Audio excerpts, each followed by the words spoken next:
আসসালামু আলাইকুম রহমতুল্লাহ। Hello viewers, ষষ্ঠ শ্রেণীর শিক্ষার্থী বন্ধুরা, আশা করি ভালো আছো। তোমাদের গণিতের আরও একটি গুরুত্বপূর্ণ ভিডিওতে সবাইকে স্বাগতম। চল আলোচনা শুরু করি। খেয়াল করো প্রিয় শিক্ষার্থীরা, ষষ্ঠ শ্রেণীর গণিত অষ্টম অধ্যায় তথ্য উপাত্ত সংক্ষিপ্ত প্রশ্নের উত্তর পর্ব নাম্বার 19 আলোচনা করব।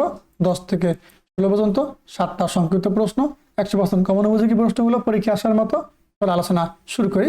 খেয়াল করো প্রিয় শিক্ষার্থীরা, এখানে বলা আছে যে পর্ব নাম্বার 19 আমরা তোমাদের এই অষ্টম অধ্যায়ের উপরে আরো 18টা পর্ব বা 18টা ভিডিও তৈরি করেছি। খুবই গুরুত্বপূর্ণ ভিডিওগুলো তোমরা পর্যায়ক্রমে দেখে নিবা, ঠিক আছে? চলো আমরা এবার 19 নম্বর পর্ব আলোচনা শুরু করি।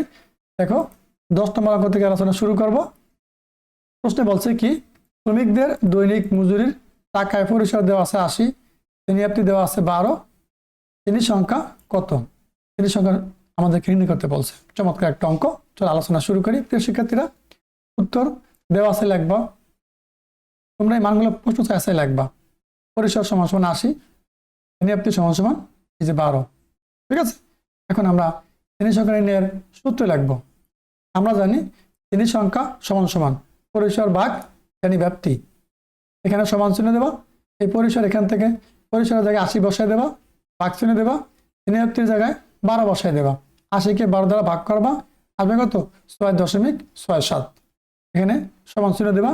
খেয়াল করো, শোনো, শ্রেণীর সংখ্যা কখনো ভগ্নাংশ হয় না, শ্রেণীর সংখ্যা পূর্ণ সংখ্যা লিখতে হয়। 6.67 কত অর্থ হলো 6-এর পরবর্তী পূর্ণ সংখ্যাটা লিখতে হবে। 6-এর পরবর্তী পূর্ণ সংখ্যা 7। পাশে অ্যান্সার লিখে দাও।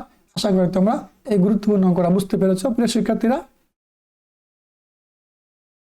প্রশ্ন 12, 1 থেকে 10 পর্যন্ত সংখ্যাগুলোর গড় কত? খুবই গুরুত্বপূর্ণ একটা অঙ্ক প্রিয় শিক্ষার্থীরা।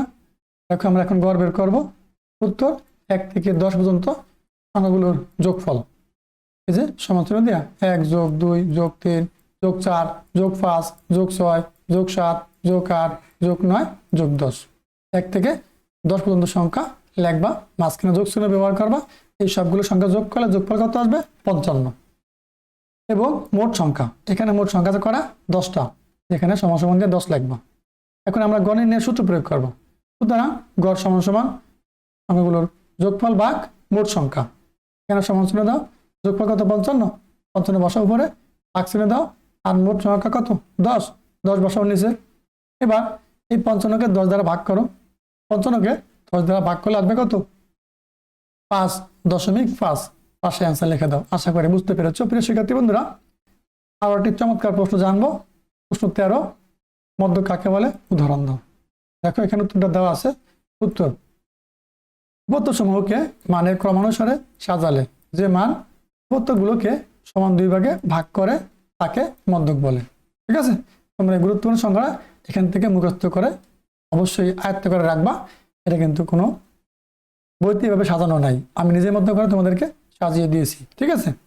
তুমি একটা উদাহরণ দাও, যেমন 10, 9, 12, 6, 15, 7, 8, 14, 13 সংখ্যাগুলোর মধ্যক কত? মধ্যগুলোকে মানের ক্রমানুসারে সাজিয়ে পাই। ক্রমানুসারে মানে কি? মানগুলোকে ছোট থেকে বড়র দিকে সাজিয়ে লিখছি। এই যে মানগুলো আছে এগুলোকে সাজিয়ে লিখছি ছোট থেকে বড়র দিকে। এবার আমরা মধ্যক বের করবো। খেয়াল করো করছি কি, এই যে প্রথম থেকে 6, শেষ থেকে 15, মানে শুরু থেকে একটা শেষ থেকে একটা, এভাবে বাদ দিবা দুই সাইড থেকে। 7, 14, তারপরে 8, 13, তারপরে 9, 12। দেখো মাঝখানে একটা আছে কত? 10। যদি মাঝখানে একটা থাকে তাহলে এটাই মধ্যক। সুতরাং মধ্যক সমান সমান 10। ঠিক আছে? আশা করি বুঝতে পেরেছো। এখন যদি মাঝখানে এরকম সংখ্যা 2টা থাকে, এখানে ওই 2টার সংখ্যা যোগ করবা। যোগ করার পর যে যোগফলটা আসবে সেই মানটাকে 2 দ্বারা ভাগ করলে মধ্যকটা পাওয়া যাবা। ঠিক আছে? এবার দেখো আমরা পরবর্তী প্রশ্ন দেখব। প্রশ্ন 14, 5, 9, 12, 10, 6, 15, 8, 7, 14, 13, 16 উপাত্তগুলোর মধ্যক নির্ণয় করো। খুবই গুরুত্বপূর্ণ একটা অঙ্ক। আমরা এখন মধ্যক নির্ণয়ের সূত্র প্রয়োগ করে এই অঙ্ক সমাধান করব। সংক্ষিপ্ত প্রশ্ন আকারে 2 মার্কে আসবে। উত্তর, উপাত্তগুলোকে মানের ঊর্ধ্বক্রমে সাজিয়ে পাই। মানে এখানে যে উপাত্তগুলো আছে এগুলোকে মানের ঊর্ধ্বক্রমে সাজাইছি ছোট থেকে বড়র দিকে। দেখো এই যে 5, 6, 7, 8, 9, 10, 12, 13, 14, 15, 16। প্রদত্ত উপাত্তগুলোর সংখ্যা 11, এখানে মোট সংখ্যা আছে 11টা। তা বিজোড় সংখ্যা 11 অবশ্যই বিজোড় সংখ্যা।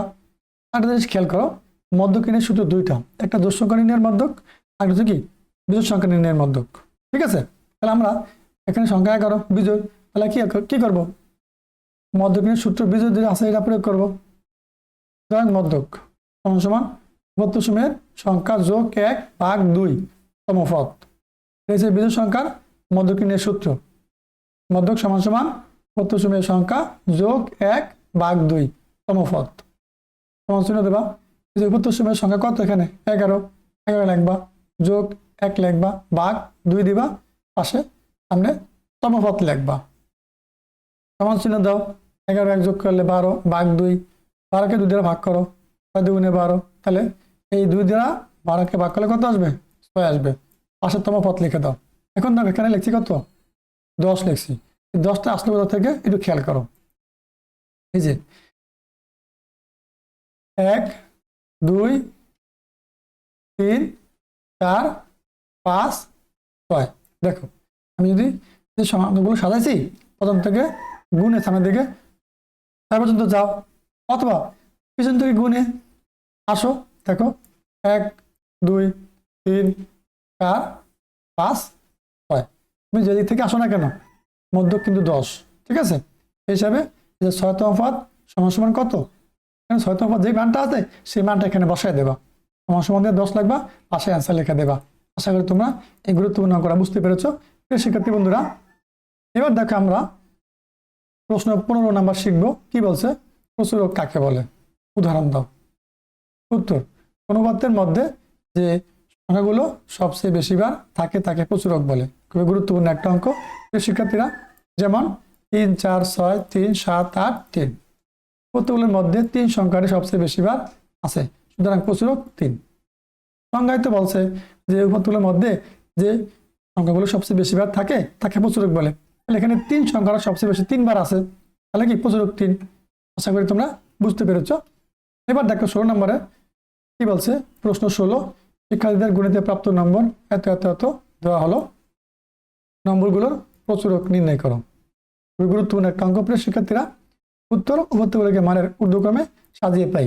ঊর্ধ্বক্রম মানে কি, মানগুলোকে ছোট থেকে বড়ের দিকে সাজাবো। ঠিক আছে, উপাত্তে 55 সর্বাধিক 3 বার আছে। এই যেখানে 55 3 বার আছে, 60 2 বার, 65 2 বার, বাকি সবগুলো সংখ্যা একবার করে আছে। তাহলে প্রচুরকের সংখ্যা যেগুলা যে সংখ্যা সবচেয়ে বেশিবার থাকে তাকে প্রচুরক বলে। যেহেতু এখানে 55 সংখ্যা কয়বার আছে, সর্বোচ্চ 3 বার আছে। ঠিক আছে, সুতরাং প্রদত্ত উপাত্তের প্রচুরক 55, পাশে অ্যান্সার লিখে দাও। প্রিয় শিক্ষার্থী বন্ধুরা, আজকে আলোচনা এই পর্যন্তই ছিল। এই চমৎকার ক্লাসটা তোমার শুরু থেকে শেষ পর্যন্ত দেখো, আশা করি অবশ্যই ভালো লাগবে। পরবর্তী ভিডিও দেখার আমন্ত্রণ জানিয়ে আজকে এখানে শেষ করছি। আল্লাহ হাফেজ।